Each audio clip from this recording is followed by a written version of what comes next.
So I'm out here in a pasture here in Northern California, and it is January 31st. As you can see, the sun's going down, so I'm trying to make this quick, and I've got a kiddo in the background, so bear with me. My husband and I, we are beef cattle ranchers, and we farm a variety of other crops. You can see one of these cows in the background. This is one of our mother cows.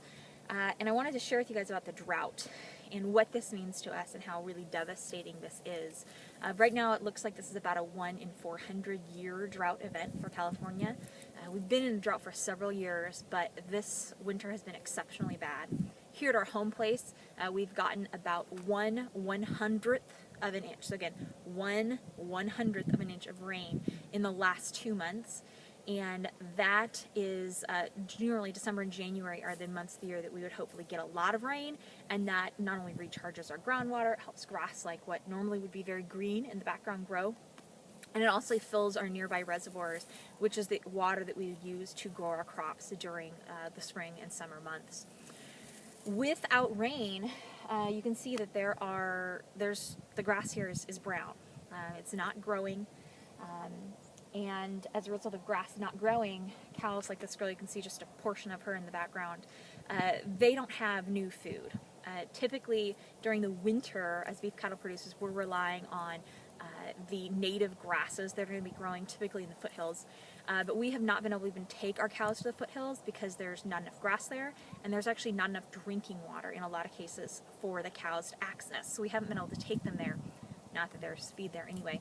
There's obviously no feed left at home, and so what we have to do is then start feeding with hay. Hay's going to come in big bales and small bales like you would see at the feed store for those of you guys that have horses or something. We make our own hay, and we make it during the summer, and we actually keep hay on hand for times that it's going to be dry. But this is more than just dry. This is exceptional and frankly very devastating. We keep that stockpile of hay, like I said, on hand. We like to be really conservative in that. And thankfully we have some places that we kept more grass on than we would usually have.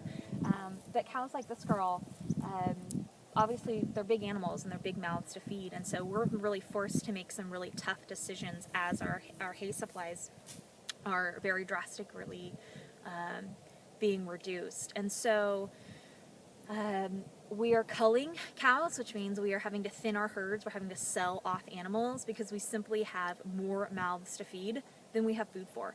Without water, we just don't have not only grass growing, but we aren't going to be able to have grass growing this summer.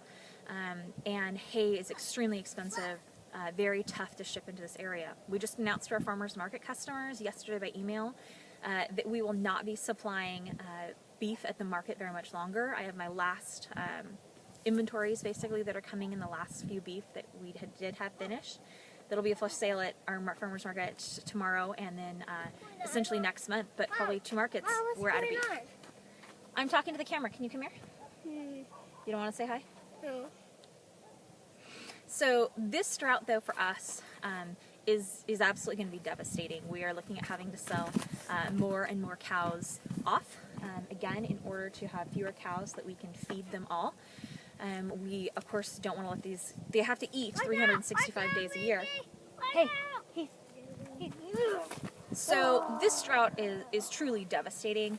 There's going to be a lot of people selling off animals that they have spent, sometimes they're really their lifetime building up these herds. I mean, we've spent 10 years breeding and carefully selecting these animals, and we're quickly selling them off because we just don't have other choices.